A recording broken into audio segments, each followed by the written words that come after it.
Finding Zasha, Chapter 37. I could see part of Lake Ladoga from my room at the back of Vladimir and his wife Natala's house. It looked as frozen and forbidding as the day I crossed it with Auntie. For the last 2 days, our hosts had fed us and warmed us in front of cozy fires and under thick comforters. They made me feel so welcome that I wanted to stay, to forget my idea of being a partisan, to abandon my plan to breed the dogs to help our underground army. If I'd had a magic wand, I would have made my mother appear and Alik and Misha, Polino too, and Galina to keep Auntie company. We would all move into a big house together and wait out the war. But no magic wand appeared. The talk on that second night of our stay was of the best route to Uncle Boris's cabin. Vladimir would take Petra and me there in the sleigh.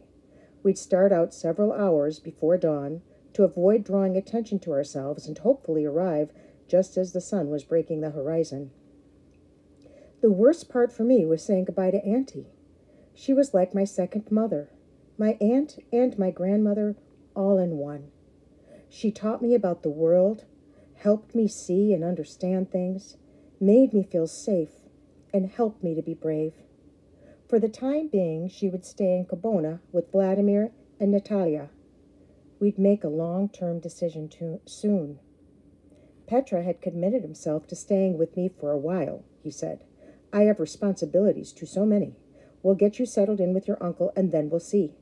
So it was no surprise that when we said farewell to Natalia and Auntie, my heart felt, like it was made of lead. The best thing I can say is that I held back my tears. All my comfort and hope came from the dogs, nestled on the floor of the sleigh under several blankets. As Petra, Vladimir, and I drove north, I thought about what a short time ago I'd left Leningrad, and how much has happened. I didn't feel like the same boy who'd waved a tearful goodbye to his mother. I felt so much older. Soon, we'd have Uncle Boris to deal with. He wouldn't recognize me. I was certain. Too many years had passed. What if he thought I wasn't his nephew, but an imposter? He might be terribly upset or frightened by our plans for breeding the dogs, think it too dangerous, and ask us to leave. Or the cabin, it could have burned down, or it might be empty. Uncle Boris could have passed away for all I knew. I felt like Vladimir was reading my mind when he said, I'm coming in to meet your uncle. Why? Petra and I asked at the same time. Because you don't know much about him. You cannot be sure of your reception. We nodded silently. I'd never forgive myself if I just dropped you off and he turned you away with nowhere to go, no food, and 2 little puppies. I'm meeting this fellow. Hours later, after a few wrong turns, we finally found his sturdy-looking wooden cabin with a slim stream of smoke flowing out of the chimney. Let's all go to the door with the dogs. I want him to know immediately what he's getting into, I said as the sleigh pulled to a halt. Why not? Why not? Petra asked. Vladimir shrugged as if to say it was fine with him. If anyone heard us arrive, there was no sign of it. Petra held Thor. I held Zasha. And Vladimir stood next to me as I knocked hard 3 times on the cabin door. A man of medium height opened the door, his thick hair a silvery gray, his eyes kind, a long-stemmed pipe in his hand. You're not my Uncle Boris, I exclaimed. Petra, Vladimir, and I glanced at one another in surprise. He smiled and said softly, No, I'm not. You're his nephew? I couldn't place his accent. His great-nephew. Please come in out of the cold. Can we bring the dogs in? I asked. His smile deepened. If you didn't, I would be very disappointed. He held out his hand to each of us as we entered. I'm Tavo, he said. I thought that might be a Finnish name, but he didn't look Finnish. Make yourselves at home. The cabin was warm and inviting.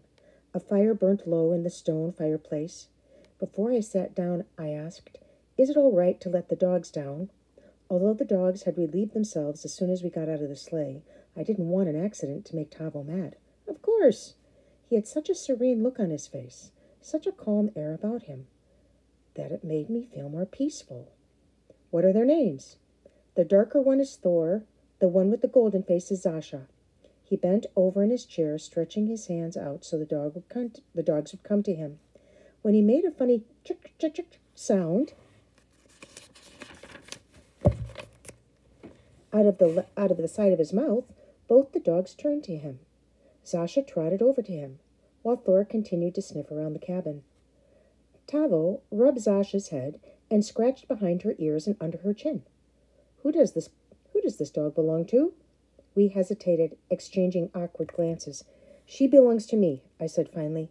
Both of them belong to me. He nodded, but I sensed his skepticism. Maybe you should tell Tavo why we're here today, Ivan, Vladimir suggested, as if he was anxious to understand this new turn of events. Petra nodded his head slightly to give me his okay. Yes, well, I began looking him in the eye. My name is Ivan Savichez. I am the great-nephew of Boris Savichez, who lives here, or used to live here. When the bombings began in Leningrad, I was sent by my mother to live with my uncle until the war is over. Although Tavo seemed like he was listening, most of the time he kept his eyes on the dogs. He said nothing. After almost a minute went by, I said, So, where is my Uncle Boris? He smiled kindly. It's hard to say. I sensed Vladimir and Petra were feeling impatient with his vague reply. I'm sorry, he said, shaking his head and closing his eyes for a moment. I haven't seen a dog in months. I miss them so much. His voice trailed off. What do you mean? Petra asked, speaking for the first time. Yes, I should explain, he said softly. But first he offered us tea, which we refused. We were more interested in understanding why he was here and where Uncle Boris was. Your uncle is my dear friend, he began. Thor was now at his feet, sniffing his rough shoes. He petted him as he continued. I came to know him when he first began coming to our winter migrations. Migrations? Vladimir said. But I thought I understood. Are you a Sami? It was the name for the nomadic northern folk who migrated anywhere from Russia's Kola Peninsula across the tops of Finland, Sweden, and Norway. Oh, guys, I never knew that. I didn't know what a Sami was until I read this book, so we can talk about it when we get together. It's another group of people who travel and live off the land, but they don't consider themselves Russians. He nodded. Your uncle was born in the wrong place. He should have been born one of us in one of our tents. He is a man made for the north, for quiet and for hard work. I didn't know the Sami welcome strangers into their groups, Petra said, looking skeptical. Tavo smiled. Not many want to join us. It's a hard life. Where did your paths cross? Vladimir wanted to know. He saved my life. Someone had set up a bear trap under the snow. There are many who do not welcome us, you know. I nodded, having heard that the nomads were not always wanted on the lands they crossed, and on which they fed their reindeer herds. There were rumors of confrontations and violence. What happened with this bear trap? Petra asked. I stepped right into it, Tavo laughed. If not for your Uncle Boris freeing me, I would have frozen to death. He just came upon you out in the middle of nowhere? Didn't your own people notice you were missing? Oh, yes, I'm sure they noticed. But it happened during a terrible ice storm. My band, that means his group, was traveling west, trying to outrun the ice storm. So they abandoned you? Petra asked bluntly. Not exactly. If they had stayed and looked for me, everyone would have been in danger. Vladimir, Petra, and I exchanged uneasy glances again. If you live in the north, you understand these things. I have no bitterness, although I was sure I would have had bitterness to spare. I tried hard to accept his tale without judgment. How is it Boris found you? Vladimir asked. He had just joined us, Tavo said with a faint smile. He told me later he had gotten turned around in the storm, when he was out hunting and wasn't sure which direction to go in. When he saw me, he thought I'd been sent to find him. Lucky for both of us in the end. What happened after he rescued you? I asked. He took me all the way down here to his cabin and tended to my wound. And obviously, Vladimir said, motioning toward Tavo, you've now healed. How long ago were you trapped and injured? 5 winters ago. Wow, now I was really confused. Then why are you still here? And where's my Uncle Boris? I was starting to wonder if everything he said was nonsense, and he'd somehow stolen my uncle's cabin or even hurt him. It turns out I was born in the wrong place, just like your Uncle Boris, he laughed, as if enjoying a good joke. You traded places? Petra said quietly. Yes. But, I started so many questions. So many questions were in my mind, I couldn't get them out. What about your family? I am a widower. A widower means he was married, but he lost his wife. His wife had died. And I'm in my 8th decade. Decade means 10. So 8 times 10 is 80. So he's an older man without a wife, and they had no children. The weather, the work, it was all getting to be too much for me. I felt like I was becoming a burden. I leaned back in my chair, closed my eyes, and sighed. It was one thing to come to the house of a family member who was also Russian and tell them of your plan to breed dogs for the partisans. But Tavo was a stranger and a Sami. There was no time for Vladimir, Petra, and I to develop a cover story for our being there or for having 2 perfect, purebred German shepherds in an area where such animals were not only a luxury, but would probably be resented, even hunted, because of their German heritage. So you came here to live with your uncle, Tavo asked, interrupting my thoughts. Yes, but now... There was silence. Both Petra and Vladimir were frowning, looking as disconcerted as I felt. I would welcome your company. I didn't answer right away, but when I did, I told him what to expect. My friend Petra may come and go. My aunt will visit regularly, and Vladimir too. It's too much. We can't impose on you. Plus, there are the dogs. Tavo started to speak, but Petra interrupted him. Where were you born, Tavo? It's hard to say. I was born east of the lake, near where Finland, Norway, and Russia all meet. But which country were you born in? He smiled. I don't know. The Sami have landmarkers to find their way through the snow, mountains, rivers, and meadows. Settled people have borders. Somehow, I was never able to... Hang on. Sorry. See the borders. I was never able to see the borders, so I don't know where I was born exactly. I just say in the far north, which has no borders and extends over 4 countries, Vladimir said. Yes. Whose side are you on in this war? Petra asked bluntly. No one's. That's not possible, I exclaimed. Russia was invaded. You live here. You have to be on our side. He shrugged. Wars come and go. I stay out of them. I decided I would have to take a risk. We are army men. The underground army, that is. We want to breed these dogs so that we can use their offspring to help our soldiers in the field.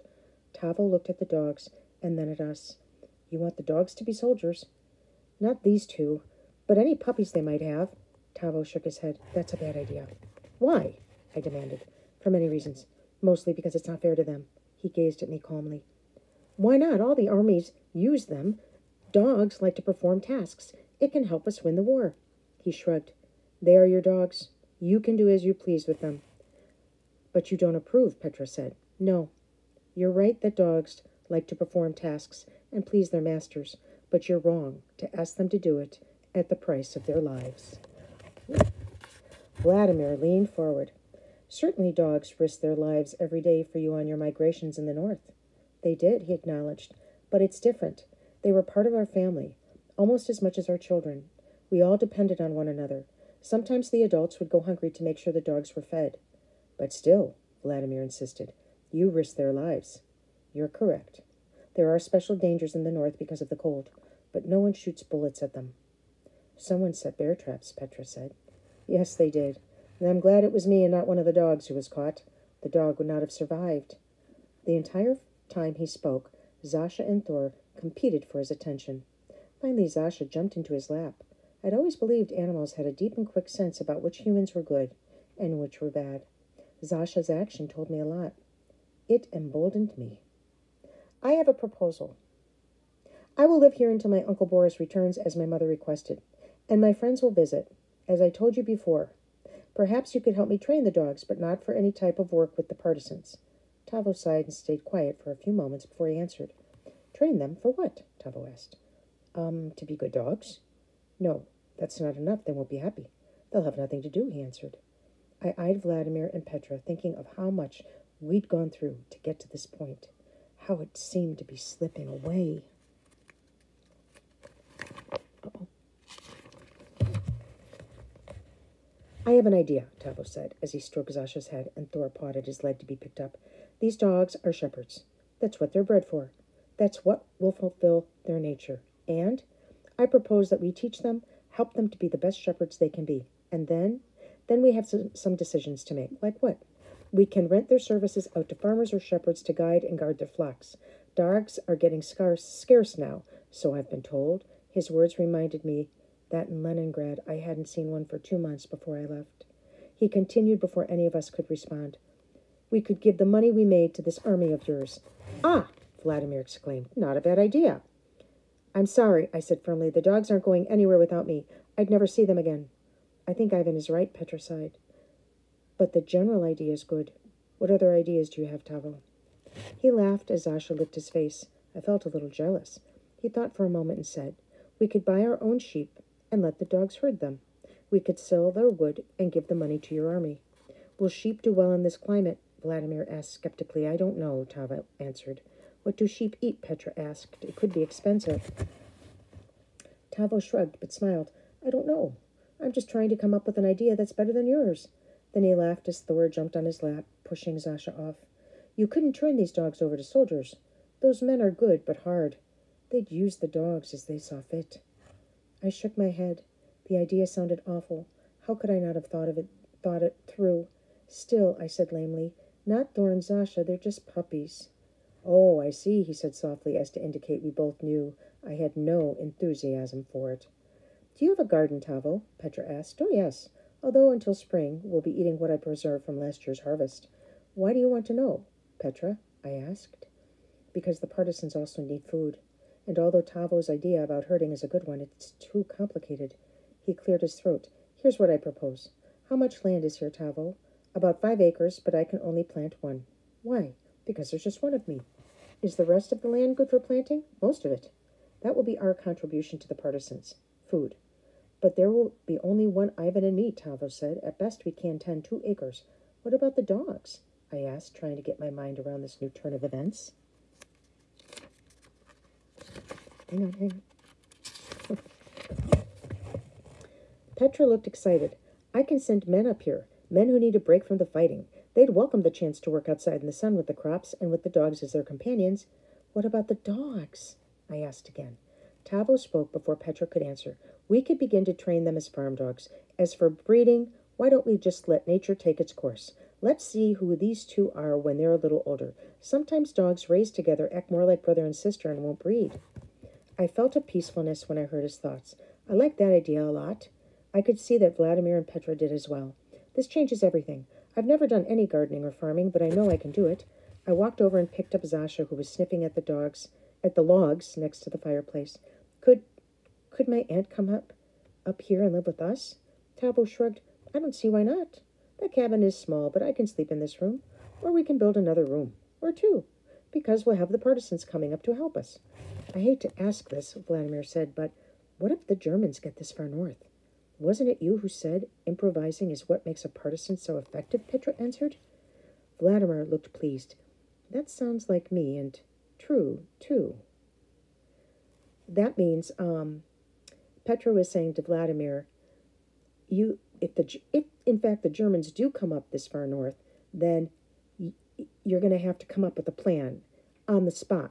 And that's what improvise means. All of a sudden change a plan to handle, if the Germans come that far north. I hadn't felt this happy in a long time. Petra looked serious when he said, Tavo, how often do you go to town? Once a month or so. Do you have friends there, or among your neighbors? He shrugged and looked uncertain. People are polite to me, but they're just acquaintances. No one comes to visit, if that's what you mean. We're far from the town. Isolated. Do they know about your arrangement with Boris? I don't think so. I never discussed it with anyone. I interrupted, remembering what he said earlier. But Boris visits during the year. Someone must see him coming and going. They're used to the fact that you live here, so no one's suspicious of you or watching you. When does Boris visit? It depends on the weather. May or June, usually, and October. Oh, he added, as he pushed tobacco in his narrow pipe bowl, I go back with him to visit my people for about a month each time. How do you get back here after your visit? Vladimir asked. Boris brings me back down. Tavo laughed and shook his head. I think he's trying to make up for all those years before he became a nomad. Again, a nomad is just somebody who travels with a tent on their back and lives off the land. Vladimir left an hour later. Petra stayed that night. But now that Tavo was there, and he didn't have to worry about me, he wanted to go back and see what happened in Villeneuve. We saw the smoke, he reminded me. I have to see what was burned and who escaped. When will you come back? Quoting Tavo, he said, "It's hard to say, but you two can get started without us." Not until the winter has passed, I said. I don't know anything about seeds and planting, and...